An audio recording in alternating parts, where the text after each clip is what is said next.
Pelajaran kita selanjutnya adalah memperjuangkan hak asasi manusia. Marilah kita berdoa dalam nama Bapa dan Putra dan Roh Kudus. Amin. Ya Allah Bapa kami, selamat pagi ya Tuhan, karena kami masih bisa merasakan kehidupan pada pagi hari ini. Ya Tuhan, kami mau belajar, Engkaulah yang menyertai kami di dalam kegiatan-kegiatan kami, supaya kami dapat melaksanakannya sesuai dengan kehendak-Mu. Inilah doa kami yang kami sampaikan kepadamu melalui Kristus Tuhan kami. Amin.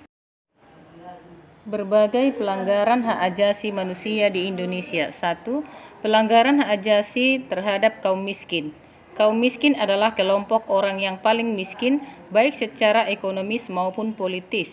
Mereka hampir tidak mempunyai hak dan kewajiban. Mereka tidak dilindungi oleh sistem hukum yang baik dan benar.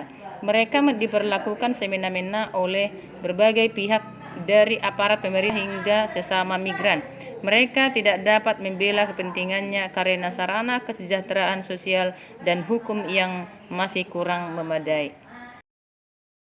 2. Pelanggaran hak asasi manusia terhadap kaum perempuan. Perempuan sering dijadikan sumber devisa sebagai TKW. Perempuan dan anak-anak sering diperdagangkan dan dijadikan penghibur pelacur. Perempuan diperlakukan dengan tidak manusiawi dalam keluarga oleh pasangannya.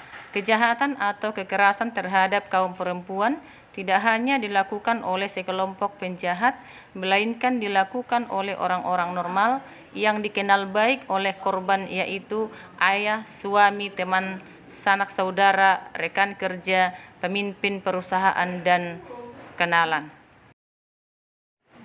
Prinsip-prinsip dasar Injili memperjuangkan hak asasi manusia. Dasar pokok pewartaan Injil adalah kabar keselamatan dan kegembiraan kekal yang sudah dimulai oleh Allah dan diwariskan dalam diri putranya lewat perkataan, tindak tanduk, dan perbuatannya. Oleh karena itu, sebagai umat yang beriman pada Tuhan, senantiasa menjadikan Injil sebagai prinsip hidup dan pewartaan dalam membangun dunia ini agar sampai pada kesempurnaan Bapa. Jalan menuju perjuangan hak asasi manusia. Jalan menuju suatu aksi nyata kemanusiaan adalah panggilan manusia tanpa ada perbedaan. Gereja dengan berbagai cara telah memperjuangkan nasib orang miskin, walaupun tidak selalu tepat dalam cara dan waktunya. Para paus banyak mengeluarkan ensiklik, dokumen, dan konstitusi, sinode para uskup sedunia, surat-surat gembala-gembala yang berbicara tentang hak asasi manusia.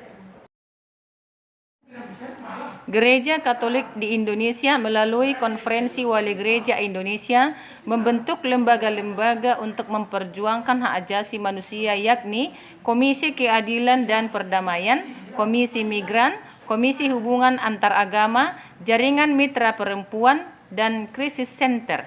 Lembaga ini telah bekerja keras untuk mengadakan pendidikan dan pelatihan tentang hak asasi manusia kepada fasilitator dan masyarakat luas, supaya mereka mengetahui dan menyadari akan hak dan kemudian terlibat untuk memperjuangkan haknya. Mengadakan berbagai lembaga advokasi untuk membela hak-hak rakyat, memperluas jaringan kerjasama dengan pihak mana saja untuk memperjuangkan HAM. Pola hidup Yesus yang menjadi dasar perjuangan kita adalah: 1. Membina kepekaan sosial. 2. Empati. 3. Solidaritas. 4. Tindakan nyata. 5. Membangun mitra. 6. Evaluasi dan refleksi. Demikian materi kita untuk hari ini. Silahkan materinya dicatat di buku dan dikirimkan di WA kita. Shalom dan selamat belajar.